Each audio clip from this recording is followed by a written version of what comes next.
Badan Meteorologi, Klimatologi, dan Geofisika atau BMKG mengungkapkan bahwa wilayah Jakarta dan sekitarnya berpotensi hujan dengan intensitas lebat beberapa hari ke depan. Dan untuk mengetahui informasi selengkapnya telah bergabung bersama kami Deputi Bidang Meteorologi BMKG Guswanto, dan kami juga sudah menghubungi Kadis SDA DKI Jakarta namun belum bersedia. Kami sapa terlebih dahulu. Selamat sore Pak Guswanto. Selamat sore, Stephanie. Baik, Pak Guswanto, kalau kita lihat cuaca di Jakarta, ini secara khusus kita bicara Jakarta terlebih dahulu. Beberapa hari terakhir ini hujan cukup lebat. Apakah peningkatan curah hujan masih akan terjadi, Pak, dalam beberapa hari ke depan? Baik, Stephanie. Kalau kita lihat berdasarkan rilis tanggal 24-28 yang lalu, yaitu tentang perkembangan kondisi cuaca wilayah Jabodetabek sepekan ke depan pada waktu tanggal 24-28 yang lalu ya. Ini kita sudah menyampaikan bahwa tanggal 26 ya yang lalu itu akan terjadi peningkatan. Nah, peningkatan ini disebabkan oleh apa?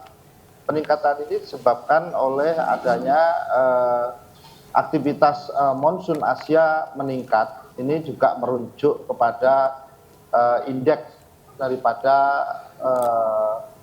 cross equatorial northerly shield atau arus lintas ekuator. Nah, kemudian dampak daripada seruakan dingin ini di Asia ini disertai hujan, itu peningkatan curah hujan di sekitar wilayah Indonesia, terutama Indonesia bagian barat dan termasuk Jabodetabek.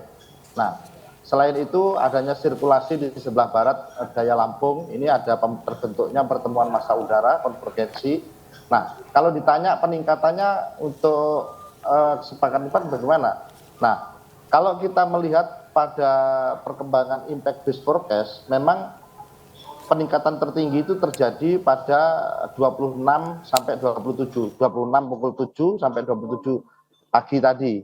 Itu kita lihat ada curah hujan yang jatuh di wilayah Indonesia, itu di wilayah Jabodetabek tertinggi adalah 105 mm, itu ada di Sunter Hulu.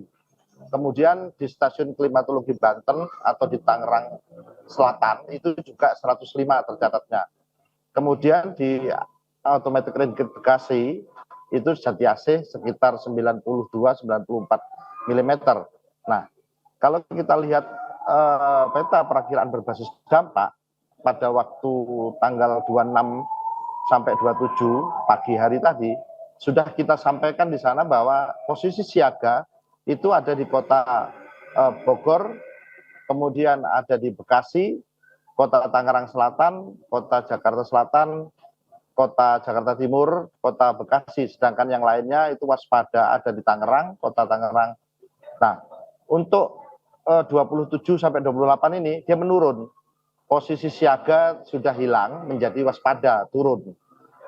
Demikian kira-kira Stephanie. Artinya khusus untuk di wilayah Jabodetabek, Pak Guswanto, sampai kapan warga harus mewaspadai potensi cuaca ekstrim, hujan deras khususnya? Baik, kalau untuk Jabodetabek itu sendiri, masih kita lihat saat ini sampai akhir Februari ini tanggal 28 itu potensi untuk terjadinya hujan lebat maupun sampai ekstrim itu masih ada. Potensi itu masih ada. Namun dibandingkan yang tanggal 26 dan 27 pagi tadi itu sudah menurun. Oke, jadi sampai akhir Februari ini artinya sampai besok ya Pak ya, meskipun Ya. Sudah mulai akan ada penurunan curah hujan. Betul. Baik, kalau untuk di wilayah Jakarta sendiri ada potensi gelombang tinggi hingga banjirop juga Pak untuk di wilayah Jakarta Utara?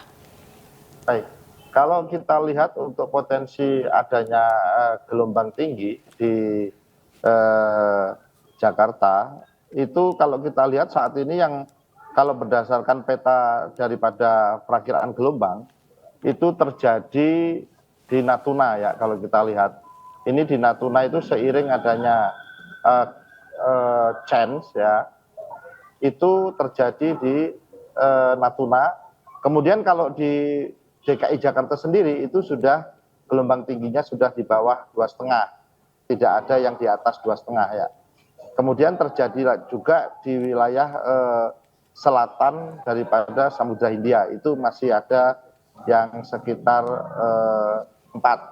Kira-kira itu, Stefani. Baik, Pak Guswanto, terima kasih atas waktunya, terima kasih atas informasinya. Pak Guswanto, Deputi Bidang Meteorologi BMKG, sudah bergabung bersama kami di iNews Sore.